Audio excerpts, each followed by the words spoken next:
Malaysian household debt is one of the highest in the region at 1.4 trillion ringgit. That's an average of 40,000 ringgit worth of loans per Malaysian out there. In terms of household debt to GDP ratio, Malaysia is only second to Thailand in the entire ASEAN region. I've spoke before about how not all debt is a bad thing and how sometimes, we can take our time to pay off our loans, but I know that some people want to have peace of mind and they want to clear off their loans as quickly as possible even though interest rates are low. So today, I'll be talking about how we should consider what debt we should pay off quickly versus what we can pay off normally, some strategies we can use to pay off this debt, some financial products that we should be looking out for, and some other areas in our financial lives that we can enhance to quickly pay off our loans. So the first step that we have to complete is that we have to understand our debt. From my experience at least, most of the people who have issues with this don't really know the details of their problem.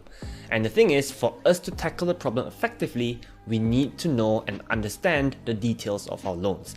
You'll start to understand why as I go through this video. So the first thing that you'll want to do is to list down all of your loans, list down the outstanding balance, the monthly payments, and the interest rates of every single loan that you have. Another thing that you'll have to consider as well at this point is which loan you want to clear off quickly and which one you're just going to continue paying off as normal. For loans like ASB financing, your mortgage on your house, or PTPTN, these are loans that generally the interest rates are not very high. So honestly, you can take your time, you can pay normal monthly payments and you should be good. If you have ASB financing but you're struggling with other high interest loans, then you should probably just terminate your ASB financing. It wouldn't cost you anything and you can always reapply later on. So the loans that we want to focus on clearing off as quickly as possible are the high interest ones. So stuff like maybe your personal loan, hire purchase loans, and the number one culprit out there being credit card debt.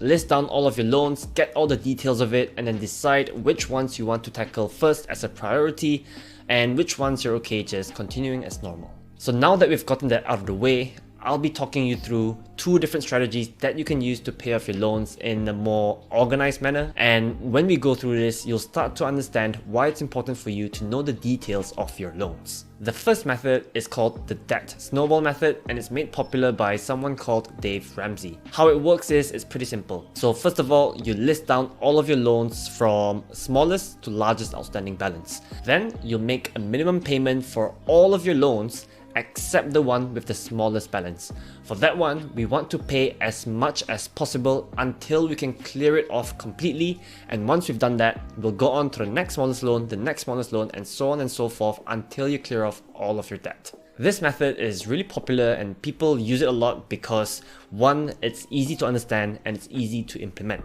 You just gotta list down all of your loans, choose the smallest one, clear it off, and then keep going from there. But another reason that people like it is that it gives you a psychological boost every time you clear off a loan, so it motivates you over the long run. This method is so popular that universities in the US have actually done studies on it, and they've shown that the focus on quick wins actually help boost people's motivation.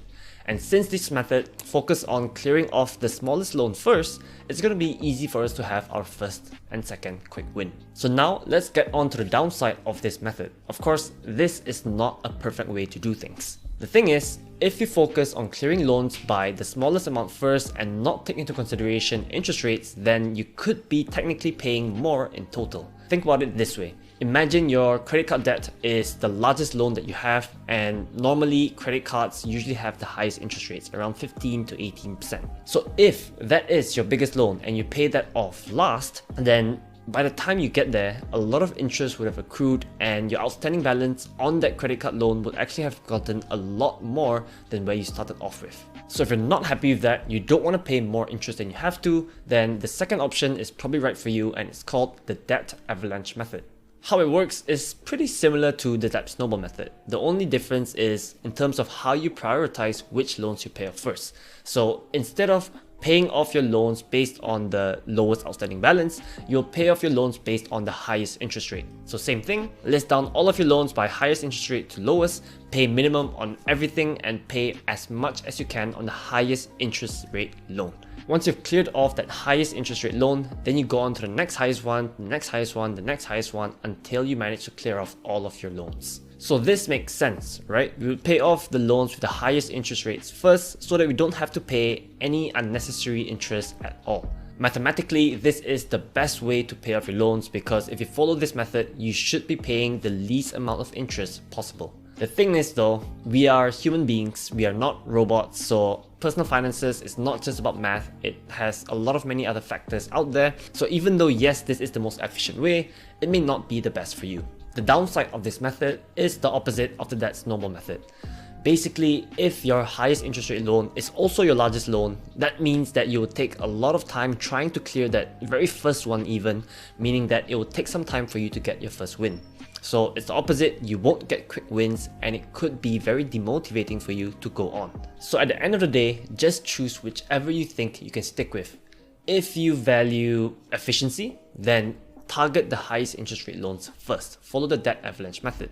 But if you think that this journey is a bit too long and you'll need some motivation along the way, then follow the debt snowball method where you pay off the smallest outstanding balance first. You can also decide to mix and match. No one here says that you have to follow either method to the rule, to the book, and just follow it exactly as it is. You can always decide to say, hey, maybe the first loan that I'll pay off is the smallest one because I need a quick win, and then after that I will tackle the highest interest rate one.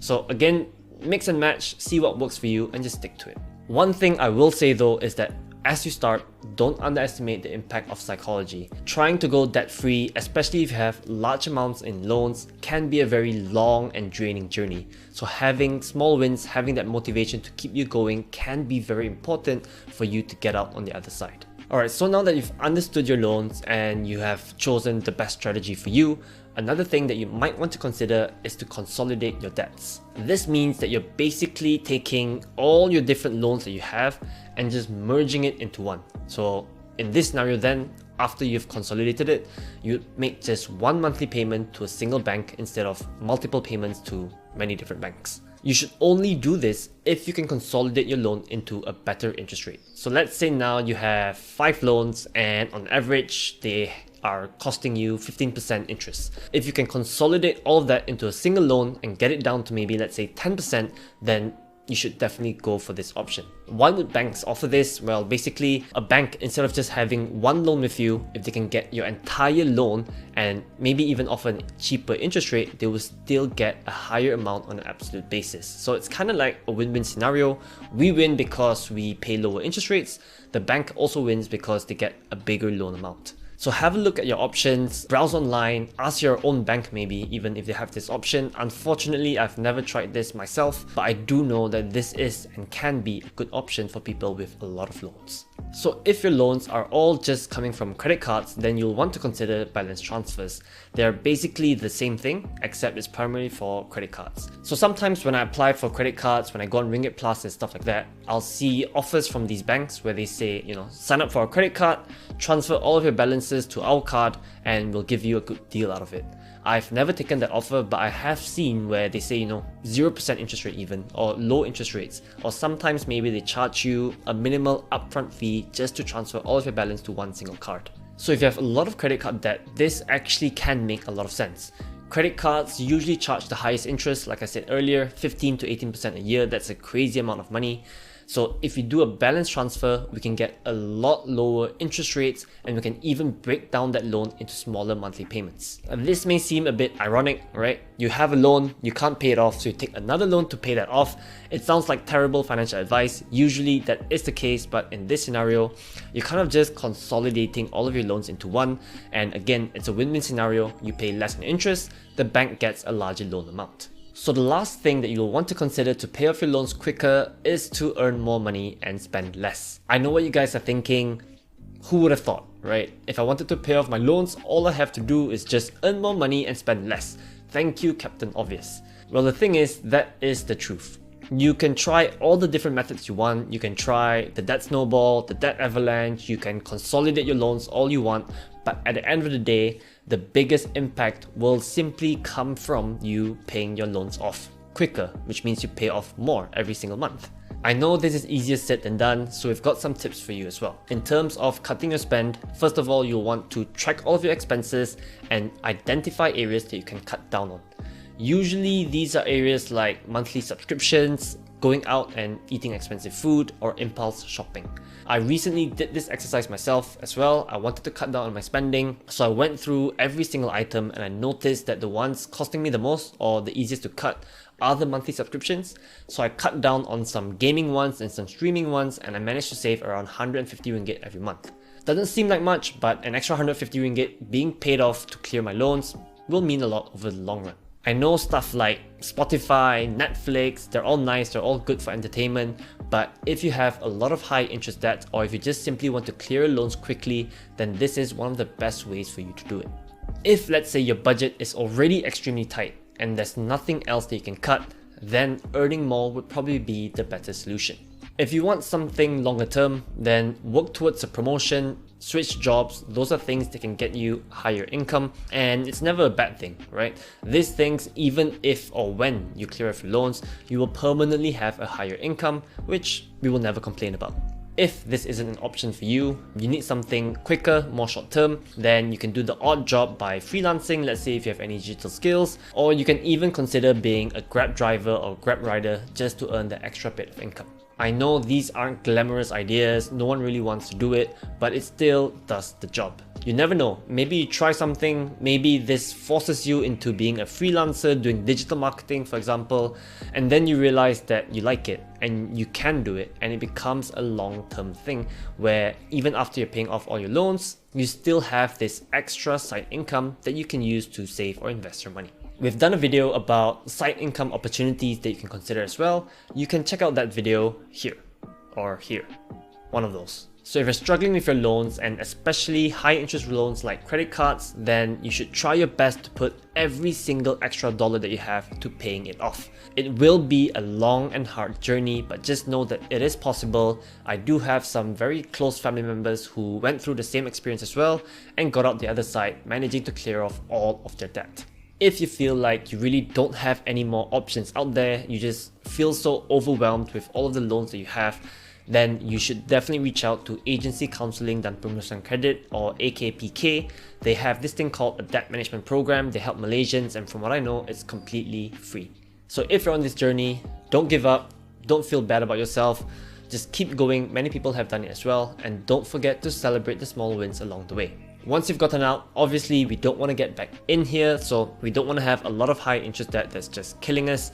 So once you've done all of this, you can start watching our videos to learn how to save your money and invest it as well for a brighter financial future. Thanks for watching this video to the end, guys. Thumbs up if you enjoyed this video, thumbs up if you didn't enjoy this video, and subscribe to our channel if you haven't already. See you guys in the next one.